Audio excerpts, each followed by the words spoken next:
माजी मंत्री बच्चू कडू आणि गोलू माहुरे यांच्यासह अन्य एका व्यक्तीवर अमरावतीच्या चांदूर बाजार पोलीस स्टेशन या ठिकाणी आमदार प्रवीण तायडे यांच्या चुलत भावाच्या विरोधात खुनाचा कट रचल्याप्रकरणी बच्चू कडूंसह तिघांविरोधात गुन्हा दाखल करण्यात आला होता। या घटनेनं अमरावतीच्या राजकारणात एकच खळबळ उडाली होती।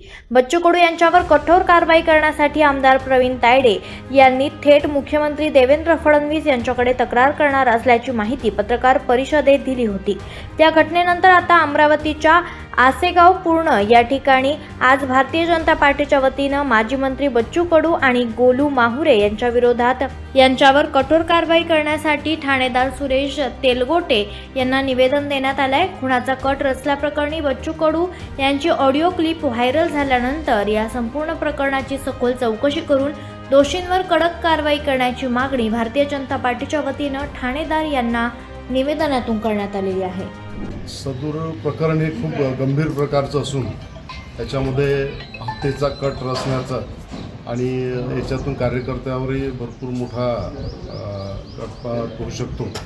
या प्रकरणाची गंभीर दखल घेऊन आम्ही आसेगाव सर्कल सर्व पदाधिकारी भारतीय जनता पार्टी कार्यकर्ते या सर्व मिळून आम्ही एक आसेगाव पोलीस स्टेशनला निवेदन दिलं आहे। त्याच्यामध्ये आम्ही हेच केलं आहे की आमचे नेते सन्माननीय प्रवीण तायडे आमदार अचलपूर यांच्यावर जो या घटनेतून जे व्हिडिओ क्लिप व्हायरल झाली त्या व्हिडिओ क्लिपची गंभीरता लक्षात घेता जे त्याच्यामध्ये संभाषण झालेलं आहे ते पाहता खूप गंभीर प्रकारचं आहे।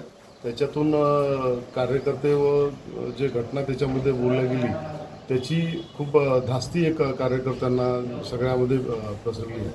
तरी या परिस्थितीचं आम्ही निवेदन सन्माननीय ठाणेदार आसेगाव पोलीस स्टेशन यांना दिलेलं आहे। तरी या सर्व प्रकरणाची सखोल चौकशी करून याच्यावर योग्य ती कारवाई व्हावी हेच आमची सर्व पदाधिकारी कार्यकर्त्याची मागणी आहे। नरेश बर्वे, जिल्हा सचिव भारतीय जनता पार्टी अमरावती।